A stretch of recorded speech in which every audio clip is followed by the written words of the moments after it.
from around the world. And from CBS News headquarters in New York, this is the CBS Evening News with Dan Rather. Good evening.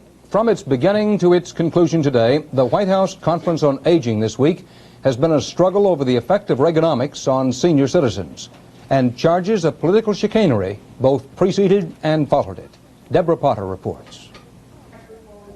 The conference ended as it began, with a stormy session, but the delegates finally approved nearly 600 recommendations for congressional action. They include a call for no cuts in Social Security, an increase in some benefits, and scrapping the Social Security earnings test. The resolution would encourage older workers by eliminating mandatory retirement and changing pension policy. There also was a call for national health insurance. The final report was approved amid renewed charges that the administration had stacked key committees, and conference sources produced documents clearly showing that Reagan supporters had a 10-to-1 edge in one panel on Social Security. The administration again denied any effort to manipulate the meeting. I would doubt very much that those documents have anything to do with either the administration or the staff of the White House Conference on Aging. I don't know what the documents are. I can say to you, the conference was not stacked. But Betty Heitman of the Republican National Committee told CBS News that she gave the executive director of the conference delegate lists that the RNC had requested from state officials. This letter from Texas singled out those who, quote, would put loyalty to the president ahead of their commitment to the elderly. Already there are calls for an investigation. Apparently there is a very dirty iceberg of which we have only seen the tip. And I hope that this is cleaned up very fast. The Justice Department says it's looking into the allegations to see if there's been any violation of federal law. Democrat Claude Pepper, chairman of the House Committee on Aging, says he hasn't ruled out a congressional investigation, but he believes the administration failed to impose its will on the conference. The delegates rose to the control, the command of this convention, and came out of it with an expression that came from their hearts, and I think from their wisdom. So it seems to me that all these little petty efforts to thwart perhaps the will of the delegates, they paled into insignificance. They were forgotten, ignored. The fear of the administration critics is that the work of the conference will be ignored, that without any commitment from the White House, the recommendations will never become policy. Deborah Potter, CBS News, Washington. Due for increases, not cuts, is the Reagan defense budget. And the Senate has been working on that appropriation, the costliest weapons bill in history, all week. Phil Jones has been following that debate. The debate over how to base the new MX mobile missile, over whether to build the new B-1 bomber, and Reagan's strategic policy in general brought political warfare on the Senate floor today. Senators were seen waving fingers, tempers were flaring, members were sending signals to each other, to the White House, and to the Russians. Senator David Pryor tried to eliminate more than $300 million in the defense bill for the MX missile. Pryor was rejected 35-60. And Pryor said that Senate signal was a bad one. What we're doing, I think, is limping along in an environment of non-decision. We're attempting once again to throw money at a problem, in this case $354 million more for studies, I think in some form of an attempt to purchase the illusion of strength. The Reagan administration wants to build 100 MX missiles and house the first 30 or 40 in existing hardened silos. Last night, the Senate voted 90-4 to keep the administration from spending all MX money on this basing mode. You spend 20 or 30 or more $billion to put a highly destructive, very, very powerful missile in a virtually indefensible basing mode. If that's the choice, would you rather spend more money to make it more survivable? The answer is yes. We're willing to spend more if it means greater survivability. The other controversy, the Reagan desire to build 100 B-1 bombers. Senator Henry Jackson, previously against the B-1, changed his mind today, saying new technology will make the B-1 able to penetrate Soviet air defenses into the mid-1990s. Jackson's signal was to the Russians. We're sending a signal to the Soviet Union that we mean business, that we're not just huffing and puffing, but we are saying, you say put up or shut up, and we're putting up. The final Senate defense bill will probably be about $7 billion more than the $208.5 billion the administration has requested. But there is still compromise to come, and no one here is really worried about Ronald Reagan vetoing any defense bill for being a budget buster. Phil Jones, CBS News, Capitol Hill. The Federal Reserve Board said today it will cut its basic discount rate tomorrow from 13 to 12%. That is the rate the board charges banks borrowing money. This action by the Fed is expected to bring more reductions in interest rates on short-term bank loans. The big three of the auto industry have just suffered through their worst November of domestic car sales in 22 years. November sales dropped 18.2% from last November, which also was not a good month. An Associated Press survey of big retail stores shows the Christmas shopping season is often crawling. A sales decline, which began in July, continued in November. Analysts say this could be a blessing to shoppers. Stores may mark down prices, hoping to spur business.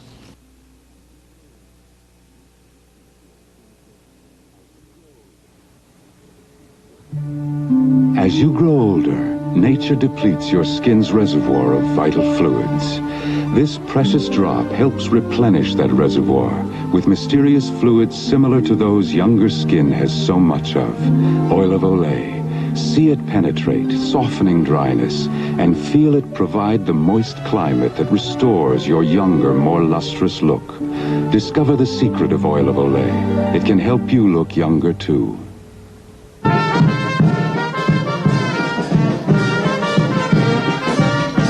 In Colombia, South America, it is a tradition to celebrate the Day of the Farmer.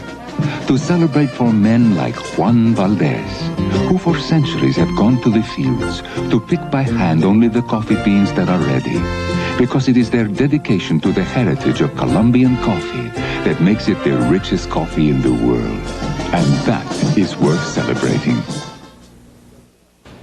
The White House announced today that Max Friedersdorf, the administration's congressional lobbyist, has become the first senior staff member to resign. Friedersdorf said he thought it was time to do something different, and he will. The White House said he will become Consul General on the resort island of Bermuda. That news caught the current Consul General, John Owens, by surprise. He learned of his impending move from CBS News correspondent Bill Lynch, who called Owens in Bermuda.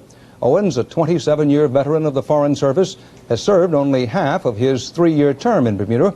He said it will be painful to have to move from the 14-acre official residence and all the comfortable perks and non-taxing duties that go with that job. The United States and Israel announced agreement today on participation in the Sinai peacekeeping force by 4 West European nations, Britain, France, Italy, and the Netherlands. The carefully drafted statement requires the 4 to accept the Camp David peace accords provisions for the Sinai. Earlier, Israel had threatened to block the European role in the 2,400-man force because of those nations' insistence that their participation be linked to progress on the Palestinian issue.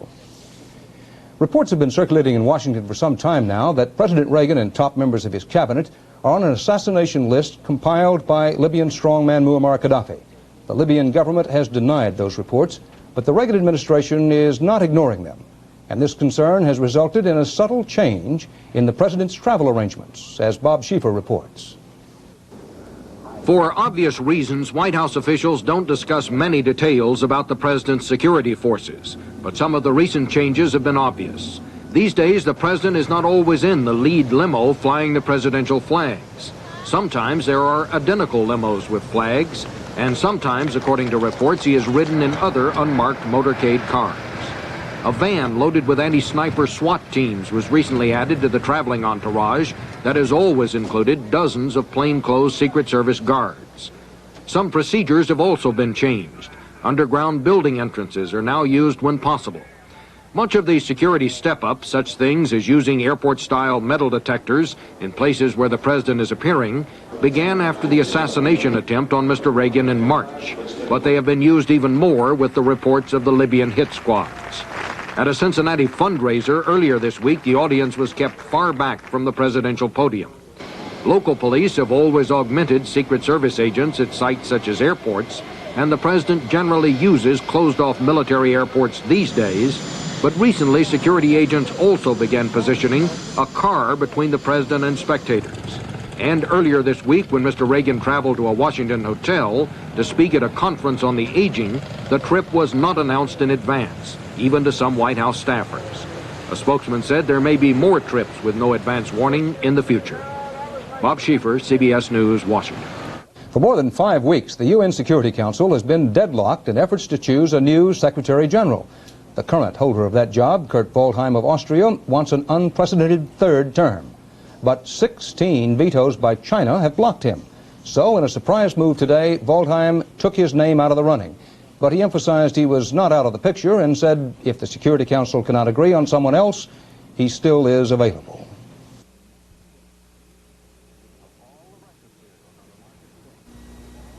Of all the breakfast cereals on the market today, over 100 of them altogether, only a very few are high nutrition cereals.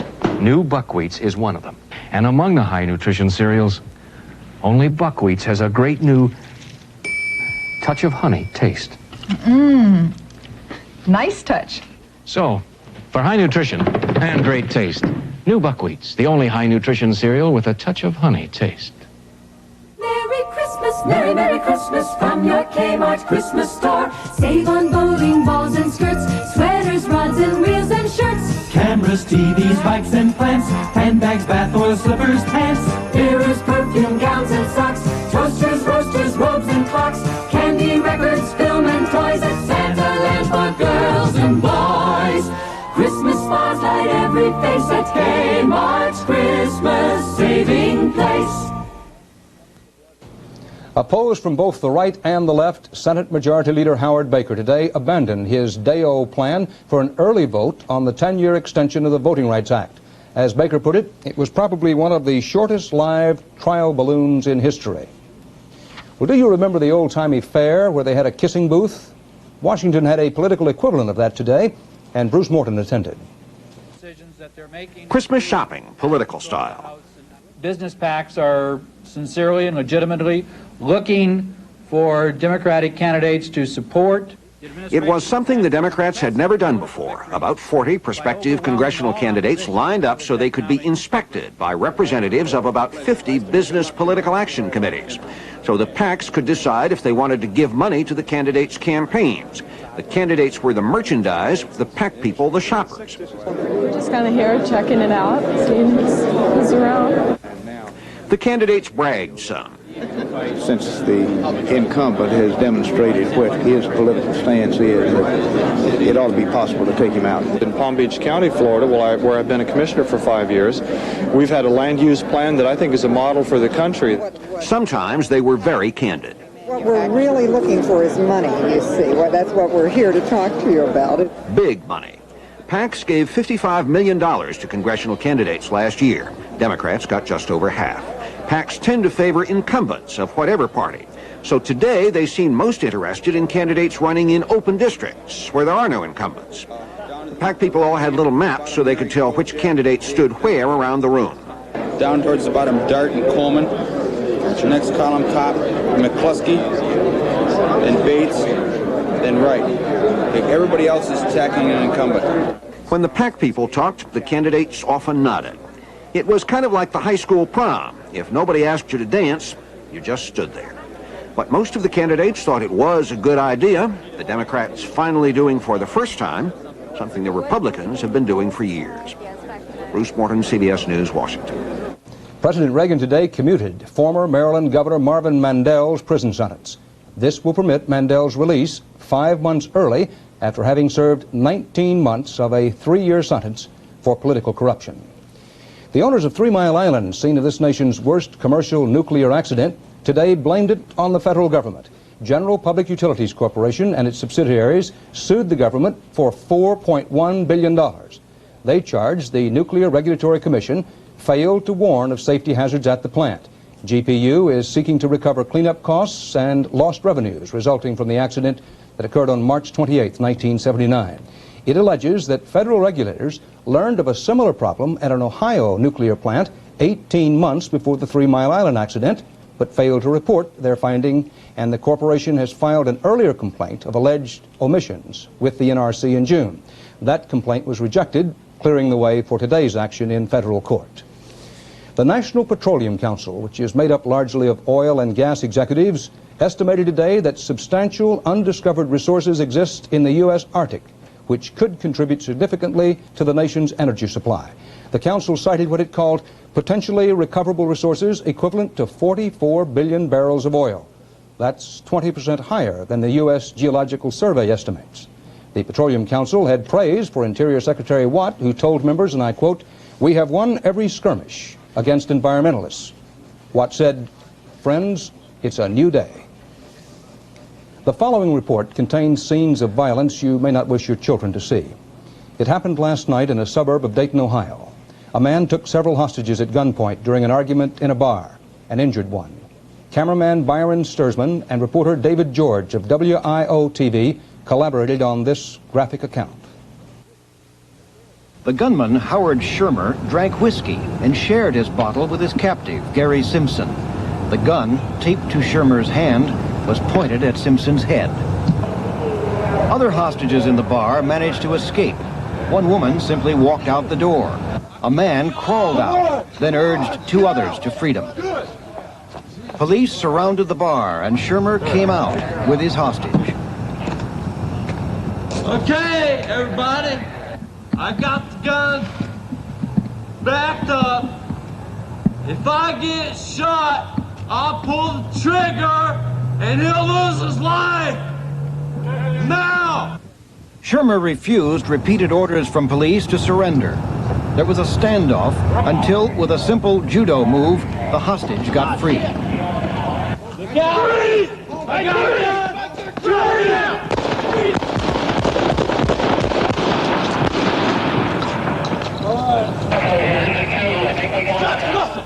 Step on his hand. Okay, I got his shot. Yeah, let's get up here. Get the gun off. Let his hands up, roll him over, and cuff him. Police said Shermer fired at least one shot at them before they shot him. He was pronounced dead at a hospital minutes later. David George for CBS News in Kettering, Ohio.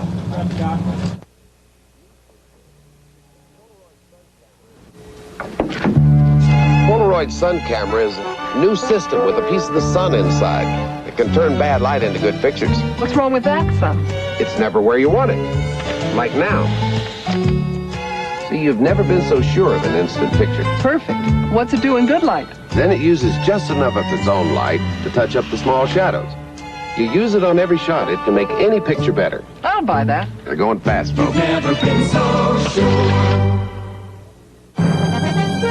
Radio Shack puts your family into the computer age with the affordable TRS-80 Model 3. Select from Radio Shack's huge program library to aid your children's education. Plan your personal and household budgets. Or to entertain with fast-action games. You can even learn to write programs. The TRS-80 Model 3, low-cost expandable starter system from $699. Only at Radio Shack, your Christmas computer store.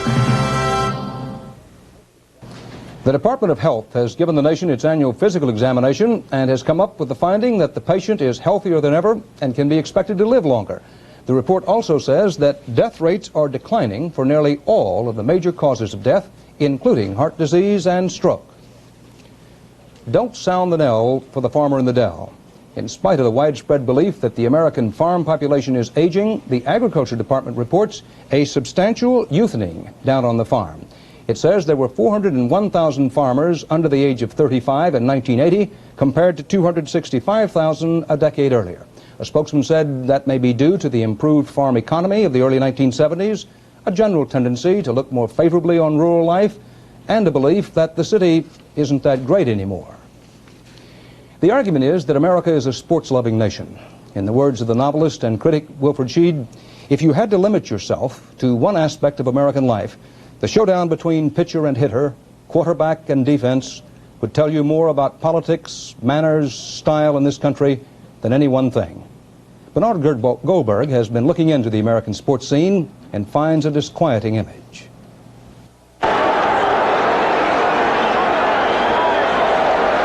If they were doing that outside the arena, they'd be arrested.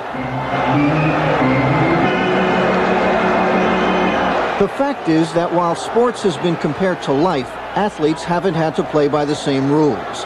These fighters, for instance, only had to spend a few minutes in the penalty box. Case closed. Occasionally, there is a suspension. Philadelphia Flyer Ben Wilson was benched for 4 games for doing this, poking his stick in the face of a New York Ranger.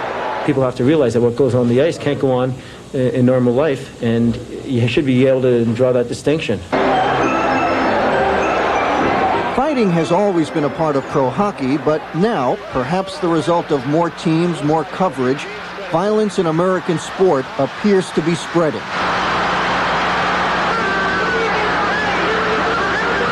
Take the national pastime. They just completed the shortest season on record and the most violent.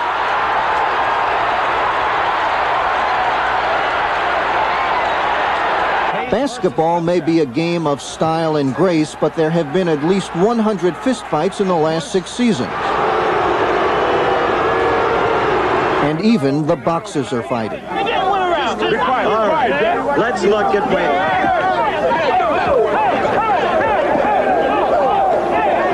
all the kinds of things that are not part of the game, where an athlete steps out of his role of sportsman and behaves more like a criminal.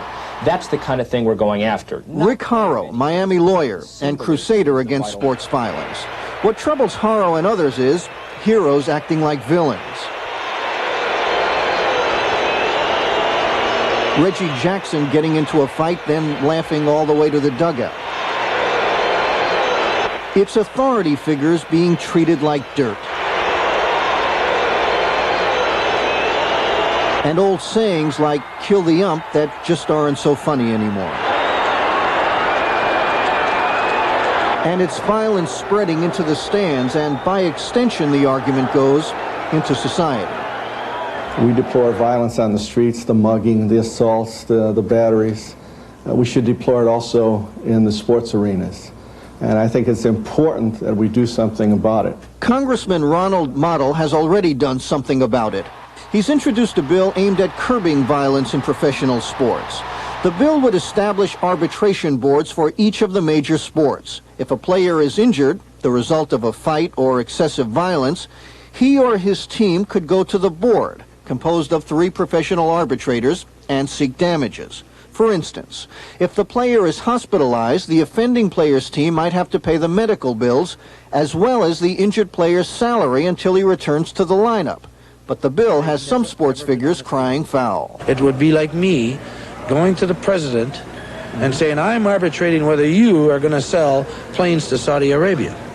Now, I don't know any damn thing about that. And most of the sports establishment agrees. The commissioners of the major pro sports helped scuttle an earlier version of the model bill, one that called for jail sentences for excessive violence. Pete Rozelle, the commissioner of the National Football League. We just think, until proven otherwise, that sports are probably better able to police themselves rather than laying that on as just another government function. It all comes down to the meaning of sports violence in an increasingly violent society. Proponents of the legislation say sports violence is yet another indication of deteriorating American values, another bad example for the nation's youth. Opponents scoff at that, saying the political arena should be kept separate from the sports arena. That fans, even young fans, know the difference between sports and real life, that violence in one has nothing to do with violence in the other. Bernard Goldberg, CBS News, New York.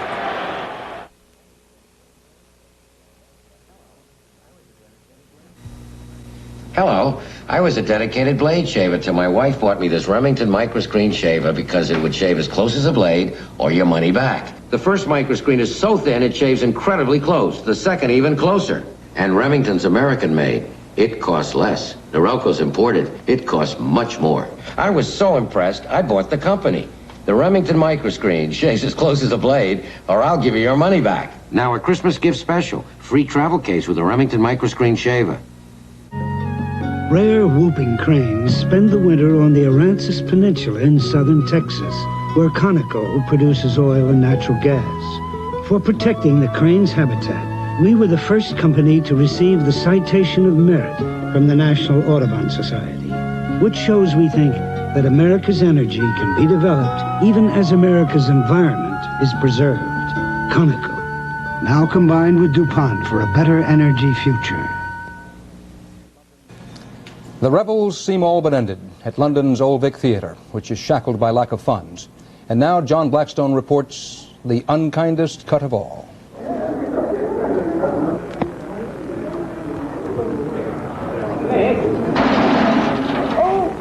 Perhaps some Shakespearean ghosts were not happy with what was to happen at the Old Vic Theatre tonight.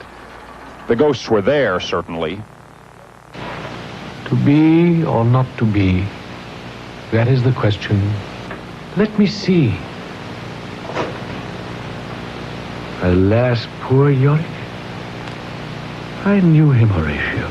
The costumes of Macbeth and Hamlet, Romeo and Juliet, Antony and Cleopatra, ending their stage careers on sale, destined to become curiosities in someone's closet. That would do for Mother, I should think. Pinch. Nice dressing down. Yes. If I had The Old Vic, a theater where classics have been performed for more than a century, is struggling to stay alive. But the performing company that carried on its traditions has been disbanded. Today, the Old Vic's entire wardrobe went on sale by auction. It's terribly sad to see these things that have been made with such love and care over the years up for sale to any comers. I think it's very sad. I think they're like ghosts, aren't they? Lot 43. The costumes were given some dignity in their departure, modeled by drama students. 130 pounds. Hold up. 200 costumes plus assorted chainmail, armor, and swords sold for $45,000. 584. Hamlet was one of the Old Vic's last productions. All the costumes from that play, even the shirt off Hamlet's back, were sold tonight to meet the company's debts. 120 pounds. Any more? 232. John Blackstone, CBS News, London. And that's the CBS Evening News for this Thursday. Dan Rather reporting from New York. Good night.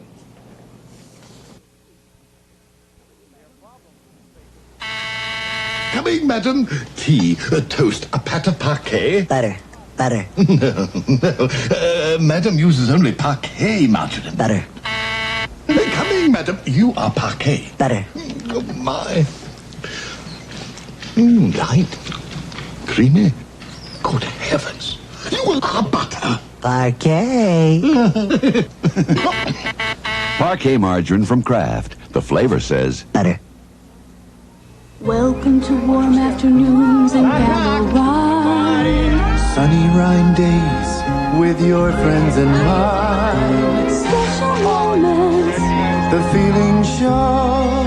A gallow toast with the Rhine that flows. Oh, the joy of sharing gallow wine. Will we ever have a house like this? Share the joy of gallow wine.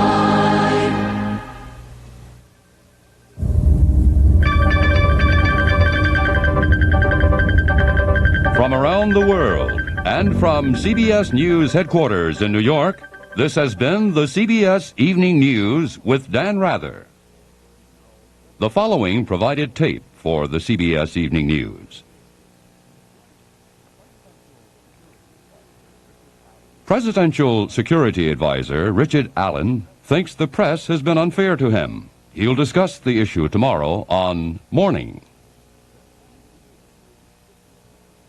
This is CBS.